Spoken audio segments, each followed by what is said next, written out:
It is said that nations are built with sacrifices and hard work of leaders and citizens who do not care even if they are condemned by those of their own religion or ethnicity, so long as they are confident that they act in obedience to the oaths they swore and to Almighty God. In Nigeria today, many are beating the drums of ethnic and religious differences. Some even seek to divide the nation into ethnic zones. However, Nigeria's constitution speaks in the clearest terms of national commitment to the equality of all Nigerians, regardless of ethnicity, religion, or status. It speaks of the imperative of all individuals and governments to respect the rights and dignity of every Nigerian. The Constitution also speaks of freedom of worship and the liberty to practice any faith of one's choice. However, it is clear that constitutional declarations mean nothing unless there are men and women ready to make the personal sacrifices to bridge the gap between rhetoric and constitutional ideals. Such men and women are not usually very many, but they do not have to be to make a difference. Now, as our Muslim brothers and sisters, and indeed the nation, is still basking in the celebrations of Eid al-Adha, the Feast of Sacrifice. On Nigeria Today, we are focusing on sacrifice for nation building. Welcome to the program. I am Dennis Adigunloye.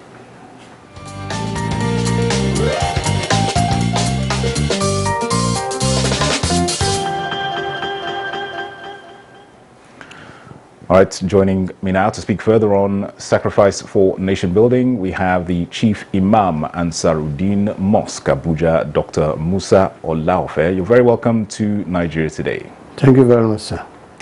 All right, and also joining us in the studio is the convener, National Transformation Summit, Reverend Wale Babatunde. You're also very welcome to Nigeria Today. Thank you very much. All right, so let me come first to Chief Imam Ansaruddin Mosque, Abuja, Dr. Musa Olaofe. Barakat de Salah to you, sir. Thank you. Barakat de Salah. All right. When we talk about sacrifice for nation building, in your view, what are we referring to? Well, you can see clearly that this country belongs to all of us. It's Nigeria, and we remain Nigerians. And we have to believe in one thing, that let's try all our possible best to make Nigeria great. And how do we do that? It's for us to sacrifice for this country. Sacrifice at times can be struggle, can be divine as a way forward, and what we think that can make Nigeria great, to make the future of the country very, very important to every one of us, and to see that Nigeria remain as one family for life. So if we do this, we'll see that we will be enjoying the divisions of democracy and what's expected of every citizens of this country to see. Because once Nigeria is great, everything in us is greater, so that we can be able to live long and live with peace and harmony. So with all this, we can see that we can make a lot of sacrifice. It is not only when you slaughter or kill anybody we say sacrifice. In fact, given vital information, given special advices, given some other things that are very relevant at any point in time, it can still be regarded as sacrifice. So that is how Nigeria can be more greater. Sure. All right, Reverend Wale Babatunde, let's get your take on what the ideals of sacrifice for nation building entail. Well, you know, it was, I believe, an American president who said, don't ask what American can do for you. Rather, you should ask what you can do for America. I think that is so very important where we are in the history of Nigeria. When we're talking about sacrifice, we're talking about what I can give up for the greater good of Nigeria. We're talking about what our leaders, our politicians can give up for the greater good of Nigeria. We're talking about what the religious leaders can give up for the greater good of Nigeria. And let me just say this very clearly. Our nation will not become great until we all begin to embrace sacrifice until we begin to say, you know what? Other people matter. Other people of faith. People from the Muslim. People who have no faith. Until I begin to sacrifice, we will not have a great nation. All right, staying with you, Reverend Wale, given what you just said, it seems that Nigeria is currently the polar opposite to what you just said. Nigeria is in a critical point in her history with divisiveness drums across the nation. Where would you say Nigerians are getting it wrong currently? Where is Nigeria getting it wrong? I think a lot of areas. I could dissect. I could say so many things. Let me just say this. Number one, I don't belong to no political party. I've not voted in Nigeria in the last 30 years because I've lived in England. So I don't represent PDP or APC. I'm a Nigerian, good Nigerian. Secondly, I want to say that I believe in the unity of Nigeria. I love it. I don't want to part with Igbos. I don't want to part with Hausa. I don't want to part. Nigeria is better. I've lived abroad and I found out that we are so strong. Nigeria is a great nation. But my heart is broken the way Nigeria has been going for decades. Number one, we need to hold our leadership to account. Listen, let me give you a classical example. Why will our political class be earning the kind of money that we don't earn in the Western world? We're not dumb. You know, a few days ago, somebody had an accident, and I took the person to the hospital. I was mad at the state of Nigeria's hospital. We don't value lives in Nigeria. And many of our so-called political class will come and buy houses in England. They'll come and buy houses in other places. They must live by example. And I'm not just going to talk about political class. Even the religious leaders. There are many of them who we cannot justify the way we are living. When people are dying of malaria fever and people are going to quote the holy book, I want to disagree. Sacrifice must start with our political class. Let me say this. I'm very angry, and I'm sure the Nigerian people are very angry to hear about the amount of money that our political class are earning when the average Nigerian is begging for food outside. No, we need to sacrifice. The political class, they are meant to be our servant. It's not the other way around. I think they have disappointed this nation. I think we need to go back and begin to sacrifice. The same thing with religious leaders. We must sacrifice if this nation is going to be great. All right, Dr. Musa, given what you've heard from Reverend Wale, what are your hopes and expectations in terms of what the elite as well as ordinary Nigerians can do differently to change this narrative? Well, there are so many ways in which we can change for better, because if you go back to the history of this nation, it has never been there, whereby people loot properties, people embezzle money, people are so corrupt, people, dip their hands into the government money and then be doing anything they like with it, and they always get away with it. But we need to change for better, because if you remember in 1960, when this independence was brought for us, all our leaders then, they don't have houses anywhere. So in fact, they don't even have a good car, but the love of this country is very paramount to them. And they will love Nigeria to the extent that they can even sell their property to make Nigeria great. So if people of nowadays can emulate the good legacies left behind with all these people, I think Nigeria is going to be very great. And that greatest thing we are discussing about, if you travel to so many countries, they really love us, they really want us. They really cherish what Nigeria is all about, especially our green and white. So you know that they give us that respect and honor. But it's not too late for us to change, because no amount of any criticism, no amount of anything we do here that can even solve that problem. But the only thing we can do is to let them know that government must be upright. They are ready, they should be ready to do. And then if anybody is being caught with all these things, discipline and show good examples to others. Take for example, our children these days, there is no amount of any grammar you can blow to them and tell them that Nigeria is this and that. They'll just be smiling. But especially those who have traveled to Canada, traveled to America, traveled to other countries and see the way they live there.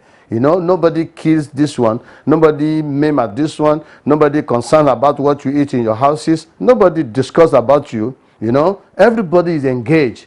But majority of us, the way we are behaving is quite unfortunate, that we are not even behaving as if we are educated. Even those who are educated, they've already been polluted to the extent that when they see little money, they are not saying the truth anymore. Religious leaders too, once they give them contract, they are not interested in discussing about what God says in the Bible or in the Holy Quran. They are just after what they are getting at that very point in time.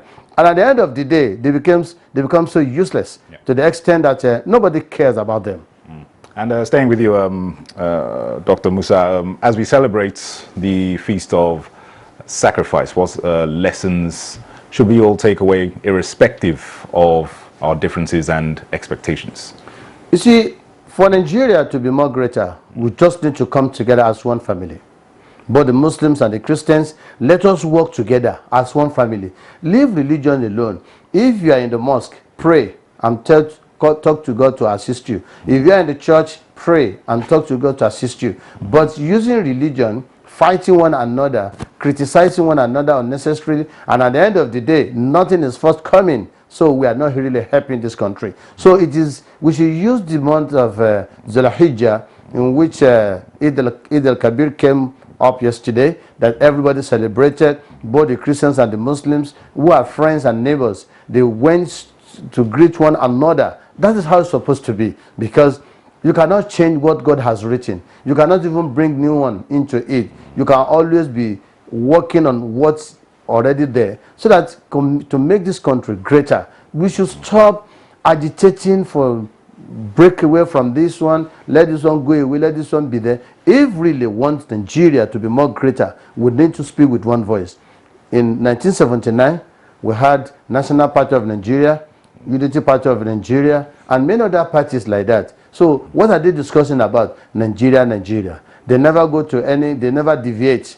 They were just concerned about Nigeria. So if we can continue like this, everybody will be respected. Entrepreneurship is very, very important if we want Nigeria to be more greater. Because if our children are graduating from the universities, no job for them, you cannot, you see, the job cannot be available. Why? Because not everybody will love to be a civil servant. Some need some assistance from the government so they can just go and set up their own businesses, and then they'll be doing fine. So if country can use this one and rally around with those who have graduated, they are jobless, and then you see them, they have never settled, they cannot marry, they cannot have children, just because they don't have anything doing. And you see all these crises we are facing now, banditry, some other things, kidnappings. It is because people are not seeing things to do. If they are busy doing one thing or the other, all these things will become a thing of the past. Definitely. And bringing Reverend Wale in on this point, we all acknowledge that security is a challenge. How can the citizens of this country contribute to mitigating the security challenges rather than politicizing and ethno-blaming? Well, you know, it boils down to leadership. You know, we're shouting that we don't want people to drum about ethnicity, tribalism, and all the other things. If our leaders will sacrifice, if our leaders will put it at the back of their minds that they are there to be the servant of the people, I guarantee you, a lot of the people who are canvassing today to break away from Nigeria, they will not do so. You know, I don't want Nigeria to break, but we have pushed the people. I have never seen Nigeria in this kind of situation in my lifetime. It's because they've seen the political class, what they have done. They have stolen the Commonwealth. So before we begin to, listen, the average person on the street doesn't need more. They need good roads. What about the actual citizens? We all know about the elite and the role that they have played in the current state of affairs, but we all know that governance is a whole. What can citizens themselves, what role can they play in improving the situation? Well, I'm going to say that one of the things we can do is that we need to begin to imbibe new values. And I have looked at Nigeria, and I think the church, the mosque, we have a lot of, look, my father, I look back, And the values that people like my father is almost 90. The values that they had in those days is gone. He worked for the Lagos state government. They never accepted bribe. You know, they believe that they have to love their country. So Nigeria need a new set of value, respect, honor, hard work. Those are the things. And it must start in the church and in the mosque. We should not be stealing money. And when they bring stolen money to the church and the mosque, pastors should refuse it. It's the commonwealth. If somebody who you don't know where he's getting his money, comes with billions and millions, we need to talk about the truth, because Nigerians are dying in the hospital. They are dying on the road. All right, so let me just pause you there. My director is telling us to pause for a break. You're on to Nigeria Today. The program is coming back to you very shortly after this timeout. Stay with us.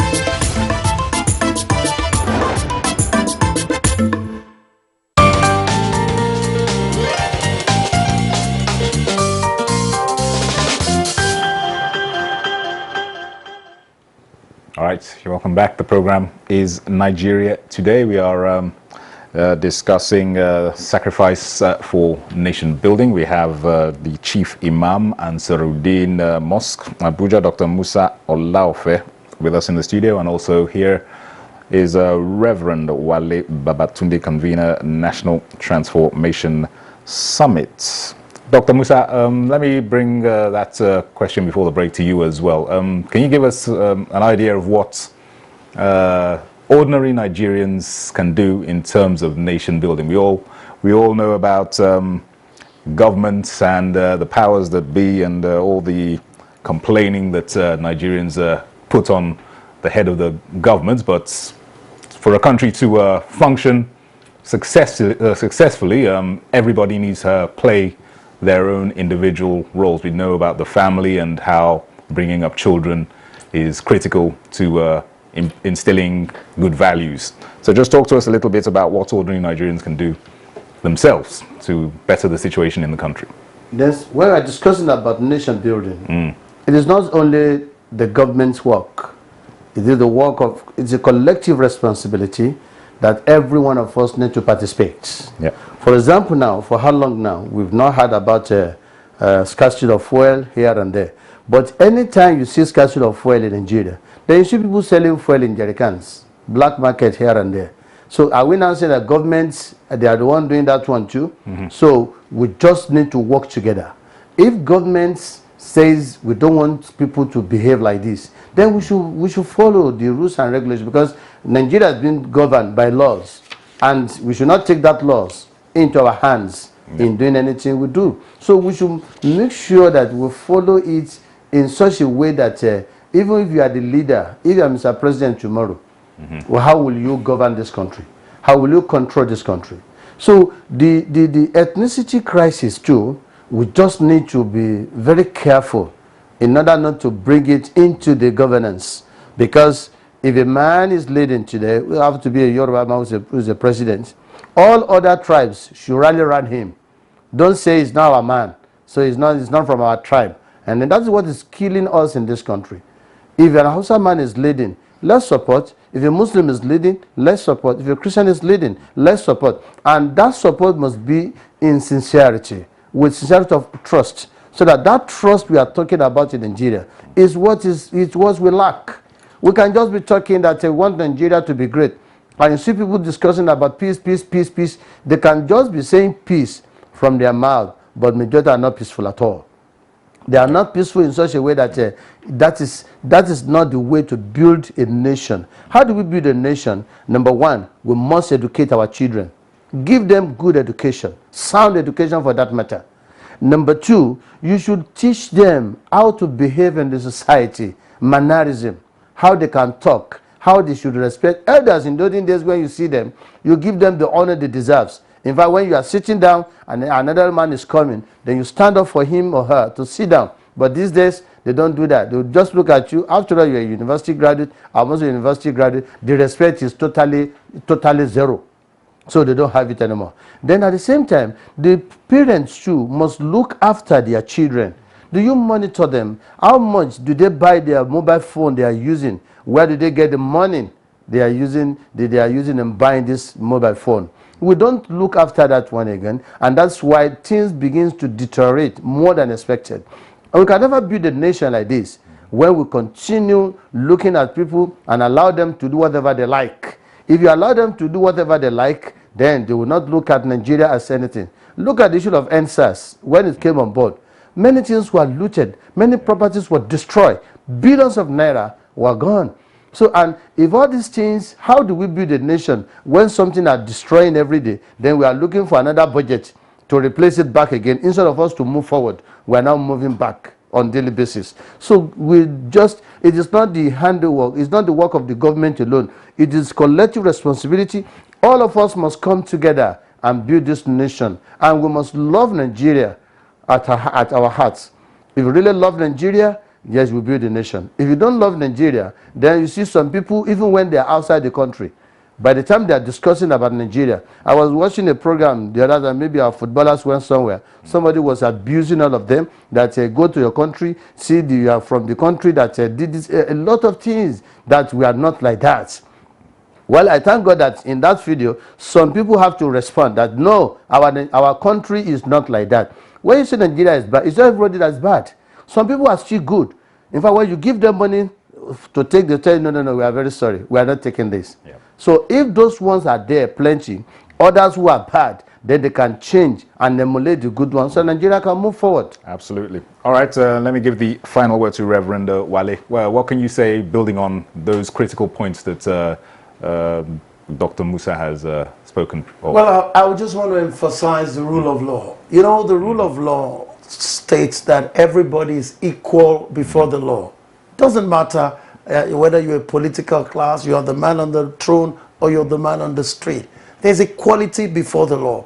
Yeah. And if you look at our country right now, I don't think the rule of law is at play. And it's important that if somebody steals the money of the Commonwealth, everybody is brought to the book. And I want to emphasize, the time has come that the average Nigerian, those of you watching us today, to please begin to respect the law, respect the rules. You know, I've been experiencing some things in the last few weeks that I got here. You know, I want to cross the road at a zebra crossing. Zebra crossing. Every civilized society knows where you have a zebra crossing, somebody needs to wait and you cross. You know, I think a lot of people just immediately get, this guy must not be living in this country. And taxis park at the zebra crossing. Guys, they are picking up passengers. Even up till this morning when I was going on my walk, I had to stop them and say, look at me, guys. Don't you ever tell me that the president is the problem of Nigeria. Don't you ever tell me that our leader, they are not the ones parking here. We are the problem. And this is where, you know, when I got there and I looked, I said, no, Nigeria needs reorientation. We need values. How can you, if I want to cross on the zebra crossing now, they're not going to wait for me. You can knock people down. Do you know that if I stand on the zebra crossing in Britain today or in any civilized society, the car has to wait. Where did Nigeria get it wrong? Leadership, but more importantly, it's our collective responsibility. Let me add by saying this. Yeah. I believe in the Nigerian project. Nigeria is going to be great, and it will be in my lifetime. Definitely. Amen to that. Reverend Wale Babatunde, convener, National Transformation Summit, very many thanks for your inputs in today's discussion. Thanks for that. And thanks also to Dr. Musa Olaofe, Chief Imam, and Saruddin Mosque Abuja. Thank you very much for your insights as well. Thanks. Thank you. All right, wish you both well in your continued endeavors. Thanks to you out there for watching. Nigeria Today airs every weekday at 7:30 in the evening. Also catch this and other editions on youtube.com/NTA News 24 Hub. I am Dennis Adignloye. Thanks for your time.